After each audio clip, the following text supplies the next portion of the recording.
Bismillahirrahmanirrahim. Assalamualaikum warahmatullahi wabarakatuh. Perkenalkan, nama saya Muhammad Irfan Fadilah. Di sini kami akan membahas tentang etika profesi auditor dari Audit Internal Bank D3 Perbankan dan Keuangan Universitas Sultan Ageng Tirtayasa. Kami ini dari kelompok 1 yang beranggotakan saya sendiri Muhammad Irfan Fadilah, ada Ade Hikmawati, dan yang terakhir ada Anglea Aditya Sarean. Ini adalah sub tema yang akan kami bahas. Yang pertama yaitu apa itu etika profesi, yang kedua tujuan adanya etika profesi, yang ketiga prinsip etika profesi, dan yang terakhir yang keempat aturan perilaku auditor atau kode etik dari seorang auditor. Yang pertama, saya akan menjelaskan apa itu etika profesi.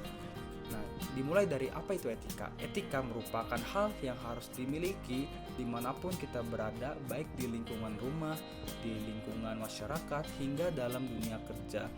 Nah, etika profesi adalah sebuah panduan profesionalisme dalam dunia kerja. Nah, tujuannya apa sih adanya etika profesi itu? Nah, jadi etika profesi tidak hanya bertujuan untuk membuat kita bertindak lebih profesional saat bekerja, tapi juga etika dalam menjaga kesejahteraan orang-orang yang tergabung dalam profesi kita. Nah, selain itu juga, jika semua anggota profesi dapat menjaga perilaku dan membuat keputusan sesuai dengan aturan etika, maka mutu profesi tersebut pun akan meningkat dan standar baku yang tepat bagi profesi tersebut dapat ditetapkan. Jadi, setiap orang ini yang tergabung dalam sebuah profesi harus berpegang pada etika profesi dengan tujuan tidak hanya mengembangkan diri sendiri, tetapi juga mengembangkan organisasi serta semua orang yang memiliki profesi yang sama. Prinsip etika profesi. Yang pertama ada prinsip tanggung jawab. Dengan adanya rasa tanggung jawab dalam menjalankan suatu pekerjaan, maka kita bisa dinilai memiliki sumber daya manusia yang berkualitas. Yang kedua, prinsip keadilan. Keadilan memang harus diberikan kepada siapa saja yang berhak menerimanya, termasuk dalam hal bekerja. Yang ketiga, prinsip otonomi. Jika kita bekerja dan kita memiliki suatu jabatan di dalam perusahaan, maka berarti kita memiliki wewenang untuk menjalankan pekerjaan kita. Yang keempat, prinsip integritas moral. Yang dimaksud dengan integritas moral di sini adalah kualitas moral dalam diri kita sendiri yang harus dilakukan secara konsisten. Selanjutnya ada kode etik perilaku auditor. Setiap profesi selalu memiliki etika profesi tersendiri, tidak terkecuali seorang auditor. Etika profesi auditor dibuat untuk mengatur proses kerja auditor dan menjaga profesionalisme seorang auditor. Etika profesi ini dibuat juga untuk melindungi para klien agar kerahasiaan data mereka tetap aman dan tidak terjadi kebocoran. Selanjutnya, prinsip-prinsip auditor.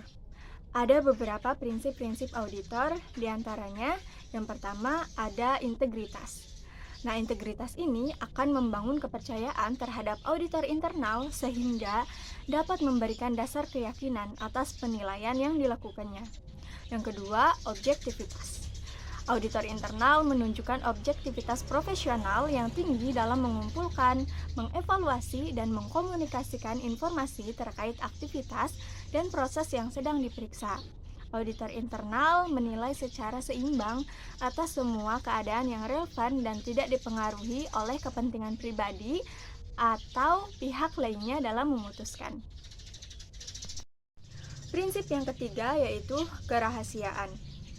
Auditor internal menghargai nilai dan kepemilikan informasi yang mereka dapatkan dan tidak membuka informasi tersebut tanpa kewenangan yang jelas kecuali terdapat kewajiban hukum atau profesional yang mengharuskan untuk melakukannya. Dan yang terakhir ada kompetensi. Auditor internal menerapkan pengetahuan, keterampilan, dan pengalaman yang dibutuhkan dalam pelaksanaan tugas-tugas audit internal. Selanjutnya ada aturan perilaku seorang auditor. Nah, beberapa di antaranya, yang pertama ada integritas. Seorang auditor internal itu harus melaksanakan pekerjaan secara jujur, hati-hati, dan bertanggung jawab, harus mematuhi hukum dan membuat pengungkapan sesuai ketentuan hukum atau profesi, dan tidak boleh secara sadar terlibat dalam kegiatan ilegal atau melakukan kegiatan yang dapat mendiskreditkan profesi, audit internal, atau organisasi. Yang kedua, yaitu objektivitas.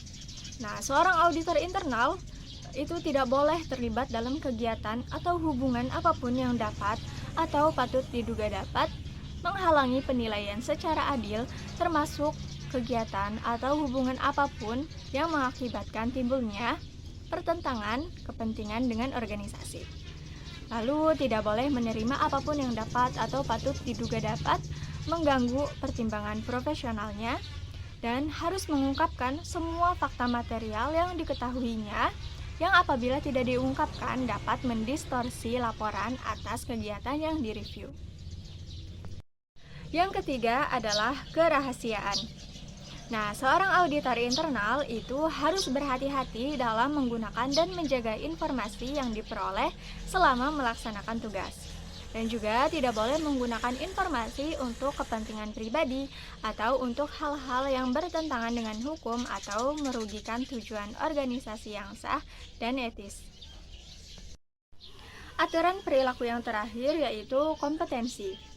Seorang auditor internal itu hanya terlibat dalam pemberian layanan yang sesuai dengan pengetahuan, keahlian, dan pengalaman yang dimilikinya.